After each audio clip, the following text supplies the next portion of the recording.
ভারতের মানচিত্রের এক কোণে, যেখানে সূর্য প্রথম আলো ফেলে পৃথিবীর উপর, সেখানেই আছে এক ভূমি রহস্যে ভরা, পাহাড়ে আঁকা ইতিহাসের দাগ।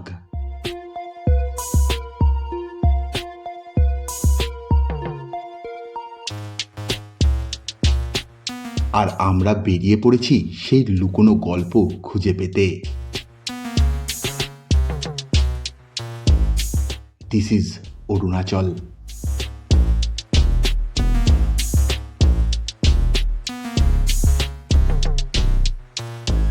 এই পথ শুধু রাস্তা নয়, এ যেন এক সময়ের দরজা। একটু সামনে কি আছে আমরা জানি না, আর ঠিক সেই অজানাই আমাদের ডাকে।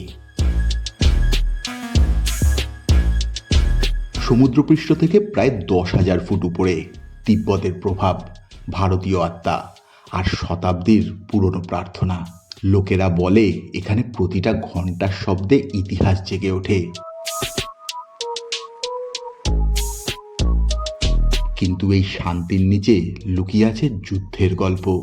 1962 পাসগুলোতে গুলির শব্দ ছিল প্রার্থনার ঘণ্টার থেকেও বেশি জোরে।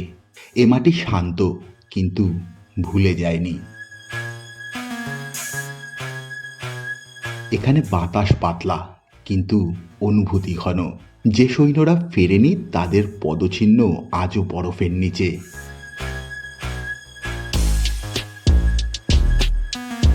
আমরা মাথা নিচু করে হাঁটলাম, কারণ কিছু গল্প শব্দের প্রয়োজন হয় না।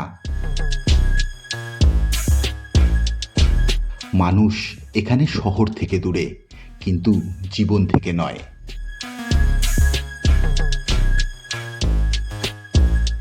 ওদের হাসিতে নেই ভান, নেই অভিনয়, শুধুই শান্তি।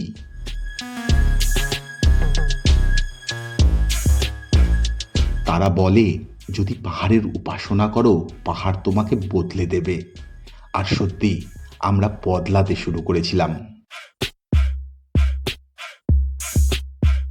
অরুণাচল সুন্দর, কিন্তু সহজ নয়। এখানে প্রকৃতি তোমাকে পরীক্ষা নেয়। তুমি যত সাহসী, পাহাড় তত বড়। বুঝলাম, বিউটি অলওয়েজ ডিমান্ড কারেজ। সেই মুহূর্তেই বুঝলাম, এখানে ভোর শুধু দিন নয়, আবার বাঁচার শুরু। সূর্যের প্রথম আলো যেন বলে তুমি হারোনি, তুমি আবার উঠতে পারো। অরুণাচল প্রদেশ দূরে, কিন্তু আত্মার খুব কাছে। এখানে তুমি পাহাড় দেখবে, কিন্তু খুঁজে পাবে নিজেকে। এই মাটি শেখায় জীবন ঠিক এই পাহাড়ের মতো কঠিন, ঠান্ডা, কিন্তু শীর্ষে সূর্য অপেক্ষা করছে। যদি তুমি পথ না ছাড়ো, আলো আসবেই, always. Arunachal, not just a place, A feelings. চলুন তাহলে সুন্দর এই সফরনামার অভিজ্ঞতা শুরু করা যাক।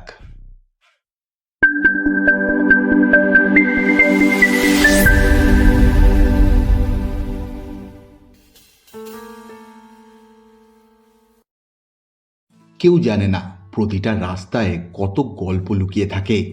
কিছু গল্প আলোয় আসে, আর কিছু গল্প হারিয়ে যায় পাহাড়ের নীরবতায়।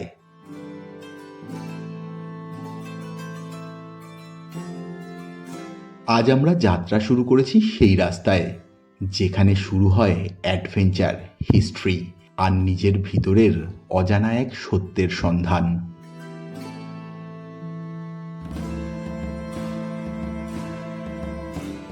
গাড়ির চাকা ঠিক যখন গুয়াহাটি ছাড়িয়ে এগোতে শুরু করলো, তখনই মনে হলো শহরের ব্যস্ততা পিছনে পড়ে গেল, আর সামনে খুলে গেল অজানার দরজা।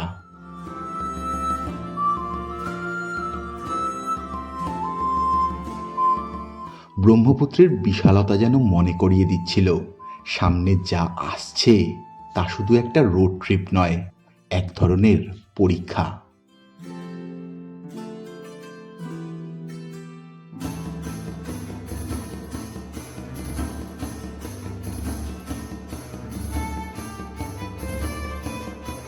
নেইমি সবুজ দেয়ালের ভিতর দিয়ে যখন গাড়িটা ঢুকলো, তখন আশ্চর্যের এক নীরবতা নেমে আসলো। পাখির শব্দ, বাতাসের দোল আর পাহাড়ের অদৃশ্য ছায়া। এই রাস্তায় ভুলেও কেউ তাড়াহুড়ো করে না, কারণ প্রকৃতি এখানে নিজের ছন্দে গল্প বলে।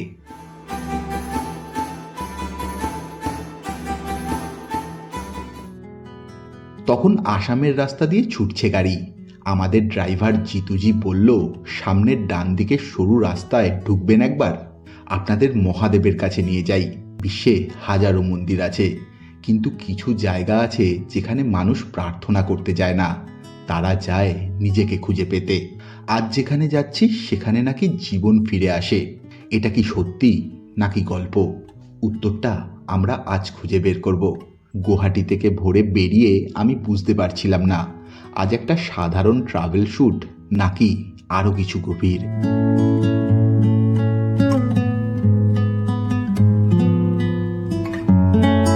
এখন দাঁড়িয়ে আছি নওগাঁও, আসামের নওগাঁও জেলার মৃত্যুঞ্জয় মন্দিরে। এটা একটা শিব মন্দির, আর বিশাল একটা শিবের মূর্তি এখানটায় রয়েছে, আর তার চারপাশে প্রচুর মানুষজনের এখানটায় সমাগম হয়েছে। ভিতরটা একটু যাই দেখি কিরকম।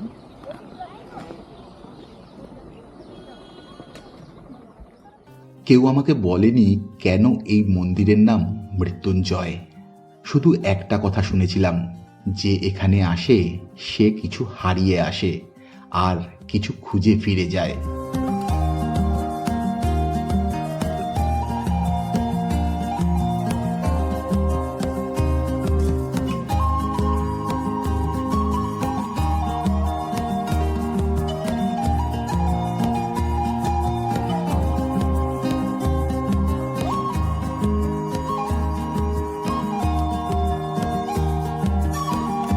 মন্দিরের প্রথম ধাপেই একটা অদ্ভুত নীরবতা।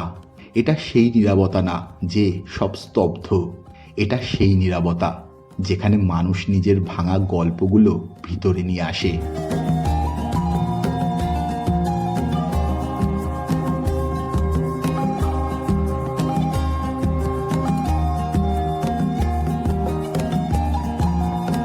এখানে প্রতিটা মুখের পিছনে একটা গল্প আছে, যা আমরা দেখি না, আর যা বলার সাহসও অনেকের নেই।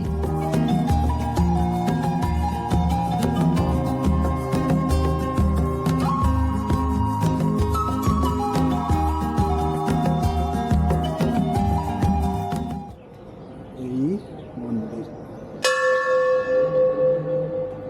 মন্ত্র শুধু শব্দ নয়, এটা সেসব মানুষের কান্না, আশা, লড়াইয়ের ভাষা, যারা দ্বিতীয়বার বাঁচতে চেয়েছে।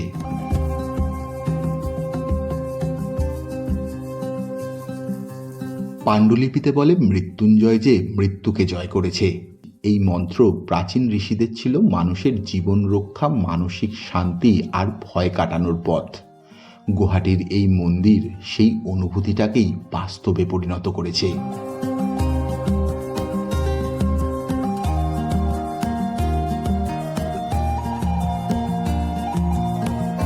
এখানে আসলে শুধু প্রার্থনা হয় না, এখানে মানুষ নিজের ভেঙে যাওয়া জায়গাগুলোকে জোড়া লাগায়। হয়তো তার কোনো প্রিয়জনের জন্য এসেছে, হয়তো নিজের ভয়ের বিরুদ্ধে যুদ্ধ জিততে এসছে, আর হয়তো এসেছে কারণ আর কোথাও শান্তি পায়নি।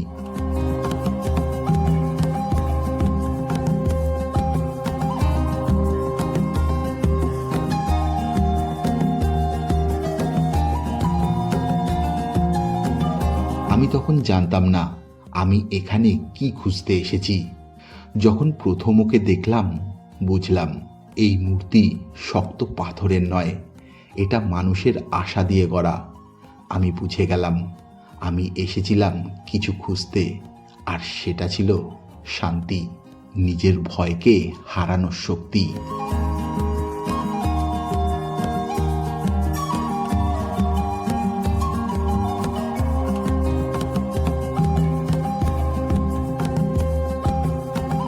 এই মন্দির মানুষকে কোনো অলৌকিক প্রতিশ্রুতি দেয় না, এ শুধু একটা শক্তি দেয়, তুমি পারবে।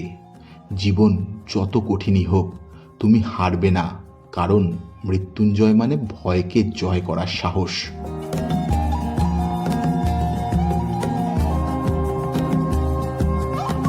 আমরা সবাই জীবনে কোনো না কোনো লড়াই করছি, কেউ দেখে কেউ দেখে না, কিন্তু মনে রেখো, যতবার ভেঙে পড়বে ততবার নিজেকে নতুন করে খুঁজে পাবে।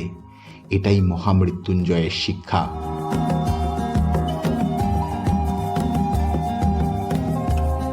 শান্তি বাইরে নয়, শান্তি তোমার মধ্যেই আছে, তুমি শুধু শুনতে শেখো। এই সব ভাবতে ভাবতেই আবার গাড়িতে উঠে এগিয়ে চললাম অরুণাচলের পথে।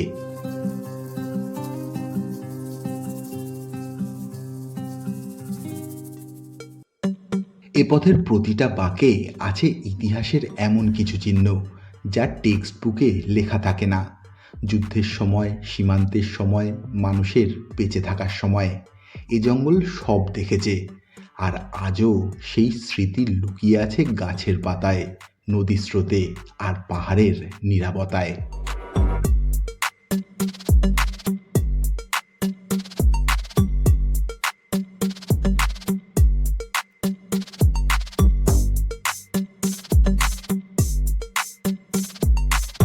যাত্রার চতুর্থ ঘন্টা পেরোনোর পর দূর থেকে দেখা গেল পাহাড়ের কোণ ঘেঁষে দাঁড়িয়ে থাকা ভালুকপং গেট। বাইরে থেকে এটা যেন একটা সাধারণ চেকপোস্ট, কিন্তু সত্যি বলতে এখানেই শেষ হয় আসামের পথ, আর শুরু হয় নতুন এক পৃথিবী, অরুণাচল প্রদেশ।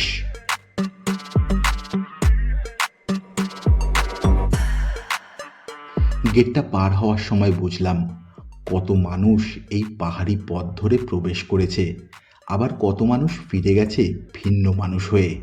গেটের নীরবতা অদ্ভুত রকম শক্তিশালী, যেন পাহাড়ের নিরাপত্তা রক্ষক। পাহাড়ের গল্পের প্রথম পাতা।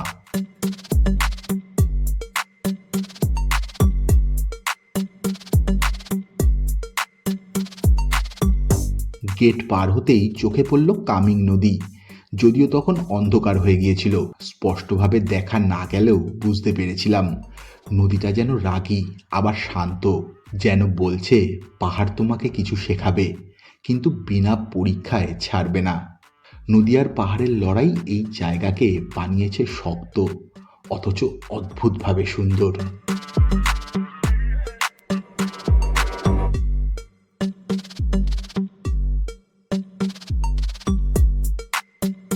এই রাস্তাটা আমাকে একটা জিনিস শিখিয়েছে, জীবনটাও ঠিক এই যাত্রার মতো। শুরুটা সহজ, মাঝখানটা অন্ধকার, সন্দেহে ভরা, কিন্তু তুমি যদি এগোতে থাকো তবে একসময় পথ নিজেই খুলে যায়। পাহাড় কখনো তোমাকে থামাতে চায় না, সে শুধু দেখে তুমি লড়াইটা করতে প্রস্তুত কিনা।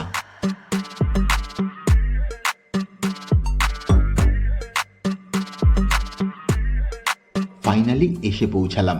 ভালুকপং শহর ছোট্ট, শান্ত, কিন্তু গভীর।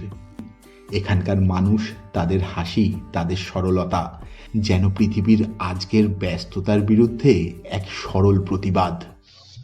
নদী সে পকড়া, এখানে এসে মনে হয় জীবন এতটা দ্রুত দৌড়ানোর জায়গা নয়। গুয়াহাটি থেকে ভালুকপং পর্যন্ত এই ছোট্ট যাত্রা আমাকে একটা বড় শিক্ষা দিয়েছে। জীবনে যে পথ তোমাকে ভয় দেখায়, সে পথেই লুকিয়ে থাকে তোমার শক্তি। যে রাস্তায় অন্ধকার বেশি, সেখানেই সানরাইজ সব থেকে সুন্দর।